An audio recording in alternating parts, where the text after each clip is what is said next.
En esta oportunidad vamos a hablar de síndrome de corazón izquierdo hipoplásico.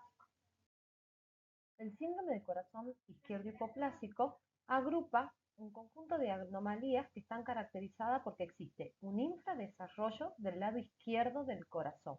Es decir, tenemos una aurícula izquierda que es hipoplásica, eso significa que es pequeña, un ventrículo izquierdo que es hipoplásico, puede estar acompañado de una estenosis o atresia, es decir, que la válvula no se abre, no se cierra, o sea, no está formada, ya sea de la válvula mitral o de la válvula aórtica.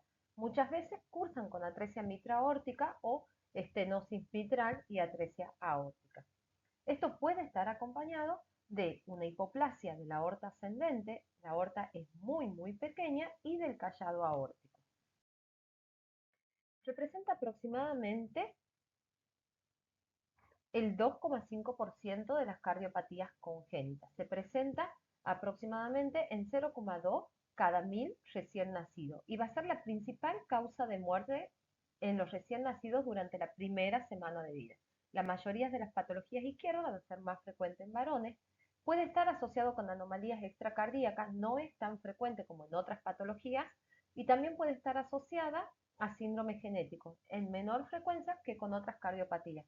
Pero siempre es muy importante, como recalco en cada una de estas clases, estudiar los síndromes genéticos que pueden acompañarlo. Y existe riesgo de recurrencia, muchas veces no presentándose en forma de hipoplasias de cavidades, pero sí puede presentarse en hermanos o en familiares con patología del lado izquierdo del corazón. ¿Cuál es la fisiología? Nosotros, como les había dicho recién, por lo general se caracteriza que todas las cavidades izquierdas van a ser pequeñitas. Entonces tenemos una aurícula izquierda pequeña, un ventrículo izquierdo pequeño. En este dibujo vemos que existe una atresia mitral y fíjense la aorta ascendente, que es muy pequeñita, muchas veces acompañado de coartación de aorta. Tenemos una aurícula derecha y un ventrículo derecho que por lo general están bien desarrollados, con una válvula tricúspide que necesitamos que esté bien desarrollada con buena función, es decir, que no esté ni insuficiente ni estenótica. Entonces, la sangre saturada llega desde los pulmones a través de las venas pulmonares, llega a la aurícula izquierda y no encuentra un paso para pasar a través del ventrículo izquierdo hacia la aorta. Entonces, ¿quién juega un papel fundamental en este caso? El foramen oval o la comunicación interauricular. Esta es una de las patologías que sí o sí necesitamos, como habíamos visto en la atresia tricuspidia, que este foramen oval o sea muy grande. ¿Por qué? Porque va a ser el único sitio de descarga de la sangre que llega desde las venas pulmonares y pueda pasar hacia el resto del corazón. Una vez que la sangre pasa a través de ese foramen oval a la aurícula derecha, pasa al ventrículo derecho y desde ahí parte de la sangre va a ir hacia la arteria pulmonar para llegar hacia los pulmones para ser oxigenada, pero parte de esa sangre a través del ductus arterioso va a pasar hacia la aorta descendente y en forma retrógrada hacia la aorta ascendente para perfundir el resto del cuerpo. Acuérdense que de la aorta ascendente van a nacer los vasos del cuello, que es donde tenemos el tronco brachiocefálico, que se divide en arteria carótida y subclavia, la arteria carótida y la arteria subclavia izquierda. Y además de la arteria aorta, nacen las arterias coronarias, que se van a perfundir, a diferencia del resto del cuerpo, durante la diástole. Entonces, en esta patología, como vemos, son dos lugares claves que sí o sí necesitamos que estén funcionando bien para poder mantener el gasto cardíaco o el volumen cardíaco. Una va a ser el ductus y otra va a ser el foramen oval. A diferencia de lo que habíamos visto en la atresia tricuspidia, donde podíamos dejar sin la perfusión de prostaglandinas, porque según la anatomía iba a necesitar o no mantener permeable ese ductus, en las hipoplasias de cavidades izquierdas, el ductus sí o sí juega un papel fundamental para poder perfundir la aorta. No se olviden que la aorta no tiene cómo recibir sangre si no es a través del ductus. ¿Y por qué me importa el foramen oval? Por lo que hablábamos recién. El único lugar de descarga que tiene la aurícula izquierda va a ser a través del foramen oval. Entonces, sí o sí son dos sitios importantes que a nosotros nos importa y lo tenemos que mantener permeables una vez que el bebé nace. La clínica, cuando el bebé es recién nacido, por lo general en las primeras horas no tenemos mucha clínica, pero sí puede escucharse un soplo eyectivo suave. El problema es que cuando se produce el cierre del ducto, cuando no tenemos diagnóstico prenatal, es cuando comienza el problema porque existe una hipoperfusión generalizada sistémica con gran congestión pulmonar.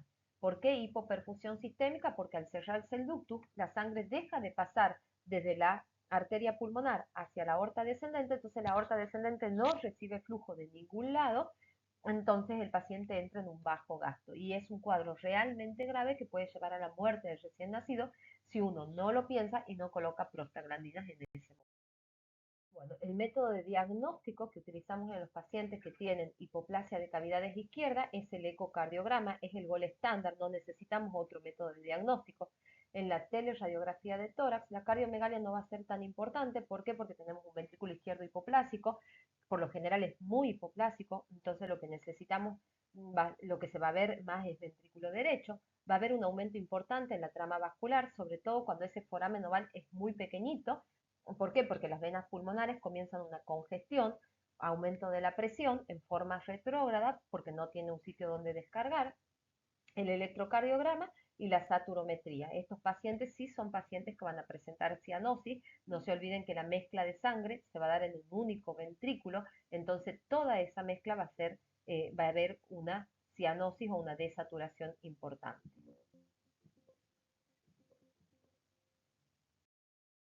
Entonces, una vez que entendemos la fisiopatología, que sabemos cuáles son los sitios de mezcla que necesitamos, sabemos que sí o sí necesitamos un ductus permeable para poder perfundir esa aorta que no recibe flujo de otro lado que no sea a través del ductus.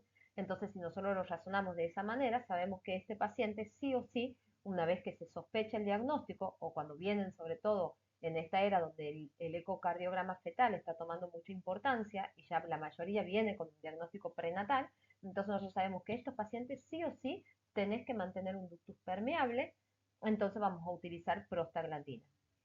Siempre se arranca con dosis alta de prostaglandina, pero se deja con niveles de prostaglandina con la mínima dosis que el paciente necesite para mantener permeable el ductus. ¿Por qué? Porque lo que nosotros queremos evitar son los efectos adversos que tienen esas prostaglandinas.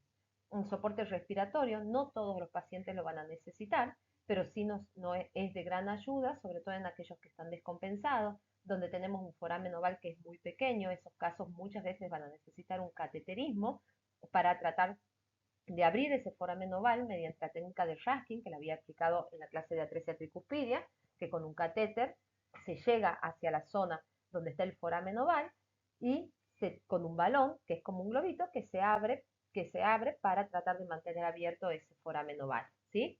No todos los pacientes van a necesitar cateterismo, algunos tienen un buen tamaño de CIA o de foramen oval, y sobre todo si estamos cerca de centros quirúrgicos, o sabemos que el paciente puede ser trasladado a la brevedad, por ahí puede no necesitar ese Raskin, sí las prostaglandinas, para poder ser operado en un primer tiempo. Entonces, podemos agregar inotrópicos, diuréticos, todo va a depender del estado del paciente.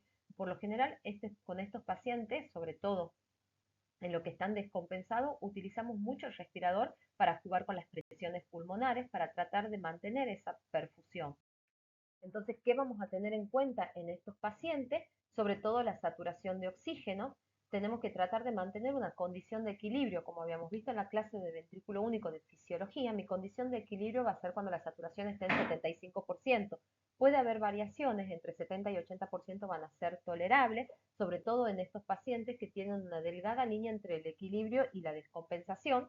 Entonces es muy importante tenerlo en cuenta. ¿Qué pasa cuando el paciente comienza con signos de bajo gasto?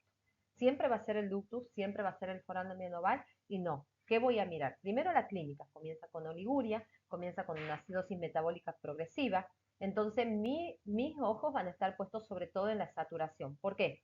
Porque si yo sé que tengo una buena saturación, por lo general superiores a 85%, quiere decir que la sangre que está llegando o el flujo a nivel pulmonar es alto y toda la sangre se le está llevando a la arteria pulmonar.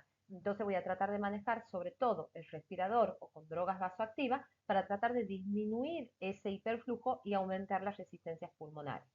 Pero ¿qué pasa cuando la saturación está por debajo del 70%? Tengo que pensar que todos mis sitios de mezcla o que yo necesito para mantener una buena saturación o un buen equilibrio en ese paciente pueden estar alterados. Entonces voy a comenzar desde adentro hacia afuera. Voy a pensar en el foramen oval, voy a ver que la dosis de prostaglandina sea la adecuada, que esté perfundiendo bien para tratar de mantener ese ductus permeable. Voy a mirar el respirador, voy a mirar las radiografías de tórax, muchas veces pequeños derrames pleurales o neumotórax, o la presencia de derrames pericárdicos nos altera mucho la contractilidad. No se olviden que es un solo ventrículo el que está funcionando y que va a ser no solamente dependiente del volumen, sino que además de la función. Entonces son todas las cosas que nosotros tenemos que tener en cuenta al momento de manejar este tipo de pacientes. Entonces, en este cuadrito, lo que estamos haciendo es a modo de resumen, mostrarles cuáles son. Es un cuadrito hermoso para poder guardarlo, porque acá lo que estamos viendo es la presencia de shock, ante la presencia de shock y acidosis metabólica, sobre todo en neonatos menores de 15 días, no se olviden que en muchos de estos pacientes el cierre de ductus no es inmediato, puede tardar un poco en cerrarlo, sobre todo si es que lo están utilizando. Entonces, si yo tengo un recién nacido que tiene signos de shock y de acidosis metabólico, voy a sospechar de, entre tantas cosas, de un síndrome de ventrículo izquierdo hipoplásico. Obviamente que como ustedes saben, todos los recién nacidos, todo puede ser todo, pero bueno, ante esta situación, mi sospecha puede ir hacia síndrome de corazón izquierdo hipoplásico, entonces voy a comenzar con la administración de Prosta. Siempre fíjense la saturación. Cuando la saturación no modifica, a pesar de que yo le estoy administrando oxígeno, piensen que esa alteración es por una alteración directamente en la mezcla. Cuando es una alteración por otra cosa, o sea, esa desaturación es por otra cosa, entonces probablemente sí mejore con la administración de oxígeno. Cuando el problema es que no hay que hay una mezcla de sangre entre la oxigenada y la desoxigenada, entonces en ese caso sí voy a sospechar de cardiopatía. Acuérdense, estos pacientes sí o sí van a necesitar prostaglandina. Voy a tratar de mantenerlo lo más estable posible. Una vez que logro que el paciente se estabilice, pueden necesitar volumen, pueden necesitar inotrópico, pueden necesitar corrección de la anemia. No es bueno un paciente cardiópata con anemia, corrección de la acidosis y la administración de oxígeno.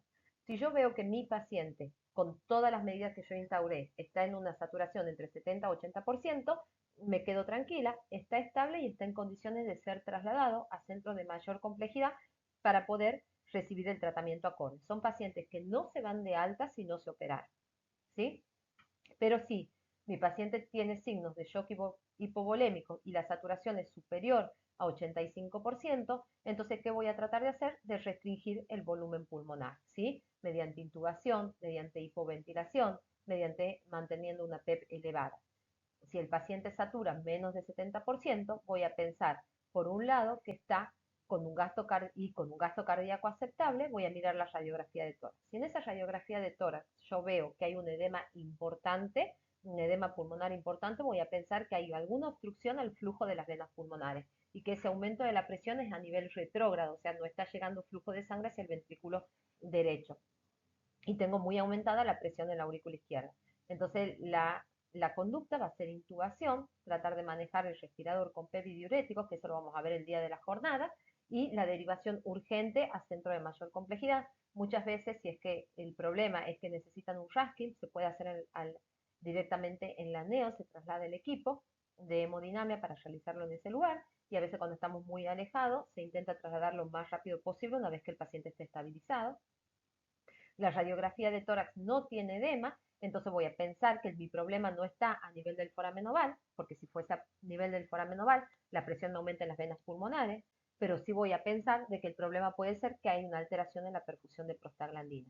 Y si el paciente tiene patología, obviamente que en todos estos pacientes voy a pedir una radiografía de tórax mirando siempre, prestando atención a la trama vascular, viendo que no haya telectasia, neumotórax, esos sí van a necesitar tratamiento porque todo eso puede llegar a afectar. Entonces, a modo de repaso, porque es un poco lo que ya venimos viendo, el tratamiento de este paciente va a ser estabilizar, en primer lugar, la colocación de prostaglandina, puede necesitar o no RASKIN, y sí o sí, a diferencia de lo que ocurría en la 13A tricuspidia, estos pacientes sí o sí se van de la neo a operar, ¿sí? De la neo del centro quirúrgico donde se deriva. En una primera etapa se hace una técnica Norwood-Sano, se liga el ductus arterioso y nos aseguramos el flujo a través del flujo entre las aurículas, es decir, del retorno venoso pulmonar, realizando una septostomía auricular. Entonces, la técnica de Norwood-Sano se trata de ampliar la aorta ascendente, que es muy pequeñita en la síndrome de hipoplasia, utilizando la arteria pulmonar. Se realiza la ampliación de esa aorta ascendente y se mantiene un flujo pulmonar que se puede realizar mediante la técnica de Sano, una de las técnicas que más frecuentemente se utiliza, que es un tubo que conecta el ventrículo derecho con la arteria pulmonar. Hay en algunos centros donde se está realizando estas cirugías que se llaman híbrido, que es no realizar la técnica de Norwood en un inicio, sino que en un primer momento colocar un stent ductal. Esto se utiliza sobre todo en aquellos pacientes que están muy inestables, que no pueden ser sometidos a cirugía. Se coloca por hemodinamia un stent ductal, se hace una septostomía para tratar de mantener ese foramen oval permeable y asegurarnos la perfusión, y por otro lado se trata de mantener el flujo de la aorta y un cerclaje de las ramas pulmonares para limitar el flujo a los pulmones. Acuérdense que habíamos hablado en clases anteriores que preservar la función pulmonar y sobre todo la presión de los pulmones es muy importante para en un tercer o segundo y tercer estadio ir a la cirugía de Glenn-Fontaine. La realidad es que muchos de estos pacientes, esto que contamos muy bonito, pero muchos de estos pacientes no llegan a hacerse toda esta cirugía, ya que este es un tipo de cirugía que tiene, esto es un tipo de patología que tiene altísima mortalidad en todos lados, tanto acá en Argentina como en todos lugares del mundo. Entonces es muy importante tener al momento de realizar tratamiento en cuenta esto, que muchas veces nos esforzamos un montón, pero el pronóstico de esta enfermedad por sí es muy